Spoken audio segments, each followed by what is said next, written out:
Well, Turkey had a major presence in Syria in 2019. It launched a major offensive into the Kurdish-held territory in northern Syria in October. Ankara said the operation was aimed at fighting terrorism and establishing a safe zone for the return of Syrian refugees living in Turkey. The offensive will, however, continue to have implications for the region well into 2020, especially in regards to anti-terror efforts in and around Syria. CGTN's Mahal Bardavid has more. On October 9th, Turkey launched a cross-border operation into northern Syria against the Syrian Kurdish YPG, which Turkey considers a terrorist organization.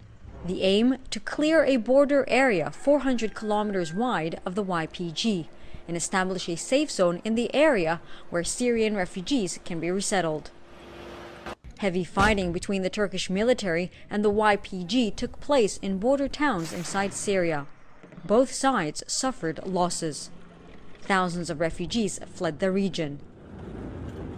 When the fighting began, the U.S. decided to pull out, leaving their Kurdish allies, the YPG, without protection. The YPG then called on the Syrian government for support. The Syrian army quickly arrived, filling in the gap created by the U.S. withdrawal, and advanced into areas it hadn't controlled since 2012. Potentially a major implication for the Syrian conflict. Turkey then signed deals with Russia and the United States, who committed to the withdrawal of the YPG from an area 120 kilometers wide and 30 kilometers deep. Turkey managed to sign agreements with Russia and US, deals that included Ankara's own goals within the 10-day period. This is a huge diplomatic success. However, when we take a look at the implementation of the agreements on the ground, the success is somewhat broken. What initially seemed like a victory for Ankara did not work out, as Erdogan has expressed concerns that the YPG did not fully withdraw from the area. In October, when the White House announced its withdrawal from Syria, they also declared Turkey would become responsible of all the ISIL prisoners in the region, a key role Ankara is now dealing with. Following the Operation Peace Spring offensive, Ankara began repatriating ISIL prisoners. In December, the Turkish Interior Ministry stated over 70 foreign ISIL members have returned to their countries of origin. These include Germany, France, Australia, the UK, and the United States. More than 1,100 suspected ISIL members remain in Turkey. On December 18th, Turkish police arrested 13 ISIL suspects who allegedly planned to carry out attacks on New Year's Day. Turkey's fight with ISIL is certainly one that will dominate its agenda in 2020 as well.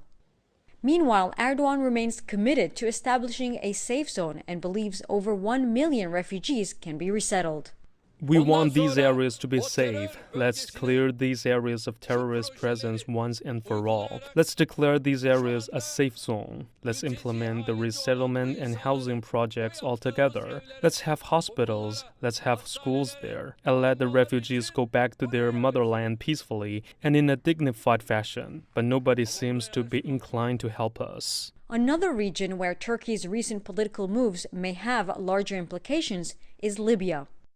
In November, Erdogan signed a maritime boundary agreement and a military deal with the UN-backed Libyan Government of National Accord. Erdogan also later emphasized that Turkey was ready to send troops to Libya as well, a move that could certainly complicate the ongoing fighting inside Libya. It could also negatively impact Ankara's relations with Moscow, as Russia is backing the Libyan National Army. This is a conflict Erdogan wants to avoid and will discuss with Russian President Vladimir Putin when he visits Istanbul on January 8th to launch the Turkish Stream project. But ties with Russia are crucial for Turkey on several levels.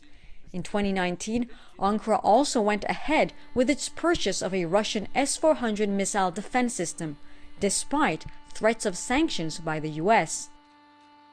Turkey is also facing potential sanctions from the EU due to its gas exploration activities inside the Mediterranean Sea. Ankara wants to maintain a strategic role in the region. In Syria, its control of ISIL prisoners, activities in the Mediterranean Sea, and now Libya. It seems Turkey will be high on the global agenda in 2020 as well. Michal Bardavid, CGTN, Istanbul.